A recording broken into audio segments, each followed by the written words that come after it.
Good morning. I hope you're all well and have had a great week. I've had just an average, normal week, really. No dramas, which suits me down to the ground.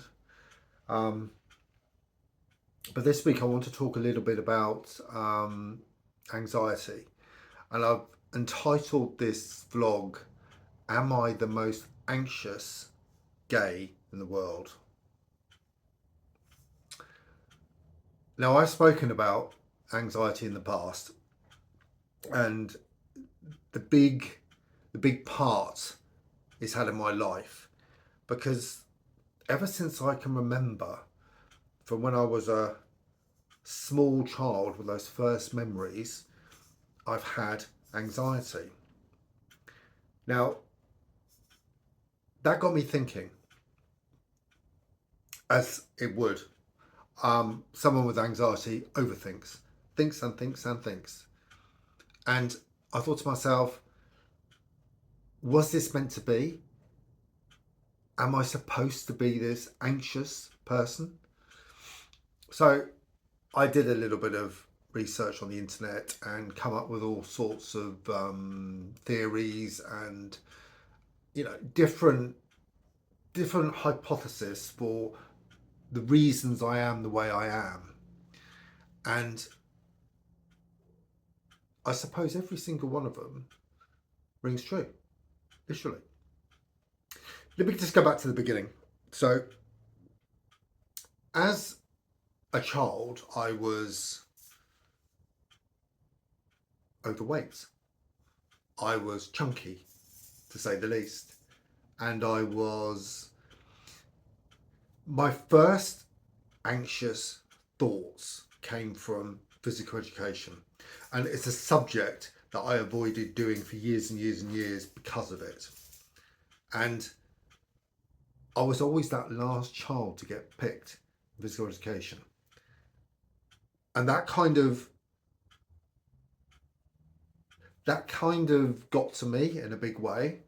And I remember those first feelings of, I don't want to do this. I don't want to be in this position anymore. So I did everything I could to get out of physical education. That's when I started smoking at a very young age. So, what, 12, 13 years old. And I did everything to try and relieve the symptoms of anxiety. Now, as a child, I was a bit of a loner. So I would spend most of my time in my room, and I didn't have that many friends. The friends I do have, or did have, should I say, were quality, they were class. And the interesting thing, the one thing that's got me thinking about it this week is school. And I'm in contact, or I've been speaking to a friend who I went to school with back in the, oh gosh, what would it be? 1982, between 1982 and 1987. And we've kind of been chatting on WhatsApp and speaking about our differing lives. Now, this friend has done exceedingly well, as a lot of my friends from school have. Unlike me, I haven't done as well as I expected to do, or others expected of me. And that in itself produces feelings of anxiety. Now, I can blame anxiety, of course, but it isn't just anxiety's fault. It's my fault. As a gay kid growing up, very much alone with my thoughts, and not understanding what was going on with me in a physical sense, because as I reached puberty, I sort of realised there was something wrong. And another reason I avoided physical education, really, because I didn't want to be in changing rooms with other lads with the thoughts I had. So another reason to get anxious, another reason to avoid situations. Those feelings of anxiety sort of continued. Well, they've continued. I still have them. I have terrible, terrible feelings of anxiety, but not actually in the same way. When I was young, being gay was a problem for society. It wasn't a problem for me, but it was a problem with other people. There were some people that you look up to who you realise were homosexual, and you would, how can I put it? You would try and compare yourself to them, and but there were very few. There were very few role models. That's the word I'm looking for. Very few role models to look up to.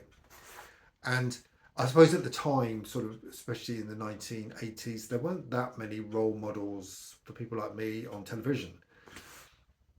There were the overly camp, dramatic, and stereotypical gay actors, but there weren't people that I could feel comfortable with knowing they were just like me or I was just like them. School was a real problem. I hated it in every single respect. Academically, I was brilliant. I was a really, really academic child.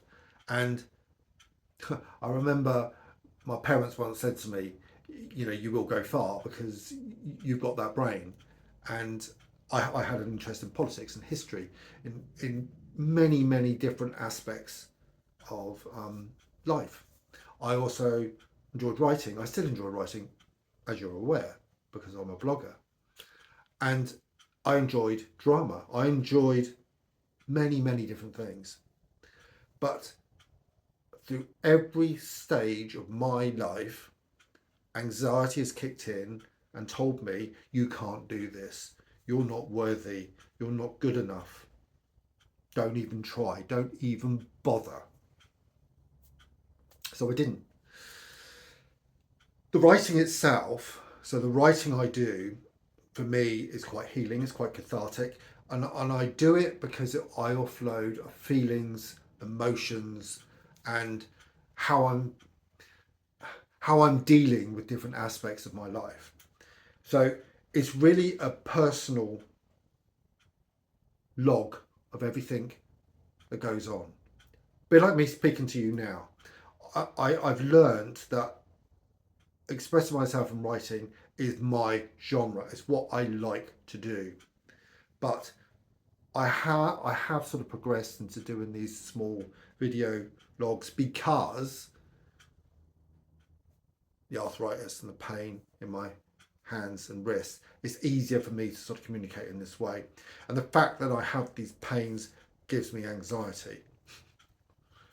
There's nothing that doesn't give me anxiety, if I'm honest. This is not a vlog about how to deal with it because I don't know how to deal with it. I've never known how to deal with it. So if you know, please let me know. This is just about me explaining the person I am because it's important, especially today, because I've woken up and this is what I've got to talk about. But today, this is important for me to say. So let me just start with the physical symptoms. The dizziness. So I went out jogging this morning. I've overcome my fear of physical education, by the way. So I do a lot of physical activity, mainly walking, that sort of thing. But it keeps me fit and healthy. That's great. I'm no longer that overweight, dumpy kid. So the physical symptoms. So this morning when I'm jogging, I'm very lightheaded. I get a lot of dizziness all the time, especially in the mornings when I wake up. My anxious mind tells me it's something very, really, really serious and I should go to the doctor. And I have gone to the doctor in the past, believe me. And he said, it's in your mind. It's not there. I've had every test going. There's nothing there. Maybe it's my age. Maybe it's because I'm getting older that I get dizzy. I don't know. Heart palpitations. That's a biggie. So I don't really notice, like I'm not noticing anything now, but if I'm sat down on a sofa on my own, writing, relaxing, doing whatever I'm doing to relax, I feel an extra heartbeat, a missing heartbeat, whatever. I've got AFib. Have I? Really? I don't know. I really don't know. I had a Holter monitor strapped to me for, I think it was either, was it 24 or 48 hours, one or the other. It found nothing. Absolutely nothing at all. Yet I felt those missed beats, extra beats, whatever you want to call it. I felt them inside. They were there. They were physically there. Headaches. Oh, I get horrendous headaches. So I get headaches in the back of my head. I get it across my eyes. I always put it down to tension. And because I do suffer obviously with stress as well. So when I get overly stressed, I get, especially in the back of my head, and I don't drink enough water as well. But my anxious mind tells me it could be something serious. What if it's a brain tumour? As an anxious person, I'm constantly checking for things that may be wrong. Lumps and bumps. Sadly, I'm a person who has cysts. I've got lots and lots of cysts. Now, this is hereditary because my father's the same. And I have lumps all over me. And I've lost count at the number of times I went to the doctor to inform them of this new bump I found. And especially in the UK, she knew me very well, my GP, and she would have a feel around and she would say, look, she said, what do you think it is? And I would reel off all these horrible, awful diseases that I thought it may be, and she would just say it's not. It's just, I can't remember what they're called. There's lymphoma or lymphoma. I can't remember, but they're little fatty pieces of tissue inside, and I find them all the time, and I find new ones, and I find them in the most weirdest places. And I've found them in places where my lymph nodes should be. So, are my lymph nodes up? Have I got cancer? Is that what's going on? I don't know. As time has gone on, I've moved from being an anxious person where physical education is concerned and having a cigarette, which actually cigarettes, now I'm not advocating smoking, please don't take it that way, but cigarettes were one of the only things that actually relieved the stress inside of me. But I've kind of moved away from that anxiety, and I've moved now into extreme health anxiety. The in-between bit, I had anxiety about things like nuclear war, which is quite out these days. Funnily enough, I don't actually have anxiety for nuclear war anymore. I don't. When I was a child, I think it was it was definitely 1981, 82 with the Falklands War. I remember sat there in the lounge with my parents, and I believed the world was coming to an end. I remember watching the film Threads.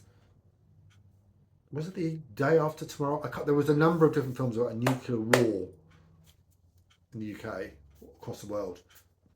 Wound myself up something chronic, and the anxiety I felt was astronomical. The AIDS epidemic. When you're growing up gay, the last thing really you need on your mind, especially an anxious mind, is HIV/AIDS. And at the time, I remember the campaigns with these were I think it was the early 80s, and the campaigns with the gravestones sort of hitting the floor and don't die of ignorance. And I firmly believed that as a homosexual I was going to die. And I think the manifestation of my health anxiety now stems back from that period, and it continued throughout my whole life. Various things I did to ease that, whether it be alcohol or whatever, helped me the most. It didn't really help me at all, but it sort of masked those feelings. So you turn to whatever you can. I also turned to food because the more I ate, the easier it felt. It was like comfort eating. It took away from the anxiety. I could concentrate on eating food and chocolate and cakes, and cheese was my biggie. I did everything in my power to avoid anxiety. Today it's at bad levels. It is quite bad at the moment. And I can't really tell you why.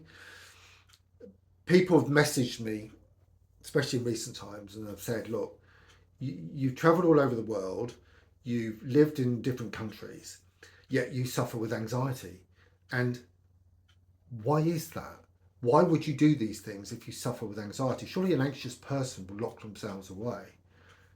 And believe me, inside, I'm locked away. And I would love to hide away. But I need to confront that anxiety. So I do like to travel. Am I the world's most anxious traveller? Flights. Now, I did read recently about people who, is it called raw dogging flights, where they will literally just sit there and they will just watch the flight from beginning to end on the screen in front of you, and that's it. Now, that is actually me anyway. My hands are firmly on the seat, and I literally hold on for dear life, and I just watch the flight. I can't even watch a movie. Can't fall asleep. Yes, I do have something to eat. I don't drink alcohol because that makes me even more dizzy than what I already am. And flying, I hate. Absolutely loathe it with a passion. But I've done so much of it all over the world. Australia, quite a few times, and now I'm here in Australia. And in a few weeks, we're doing another 12-hour flight to Taiwan. Tall buildings. The oddity is, I stay in places with tall buildings, whether it's Seoul or Kuala Lumpur, Taipei, where we're going. You name it, I can go in places with tall buildings. The last place we actually stayed was Ho Chi Minh City, and I did manage to get up the top of a tall building. But that was the first time. The last time I did it was in New York and the Empire State Building. That was a catalyst for tall building phobia, whatever you want to call it, anxiety, you name it. That caused that one. I get anxiety about everything. Really, I do. And I would love to solve it, but I can't. I don't know how. So look, this waffle today is really about me. Is it a cry for help? It's not really a cry for help, but it's just asking for opinions. It's just asking my readers, YouTube friends, subscribers, how do I deal with it? How do I deal with it? From the shaking inside to the dizziness to the blurred vision to the constantly checking to you name it. How do I deal with it? On top of that, which goes hand in hand apparently, so I've read, I have OCD. And that also causes its own set of issues. So that's it today. Now, my anxiety is going to play with me again because I've got this little, as you know, this remote control, which only works when it wants to. So I'm going to try and turn it off with it. My anxiety levels are going up now. And I think I've worked out that I just need to turn it on for a bit before, so it's sort of the Bluetooth sort of connects, and then I turn it off. So hopefully this is going to work. We'll see.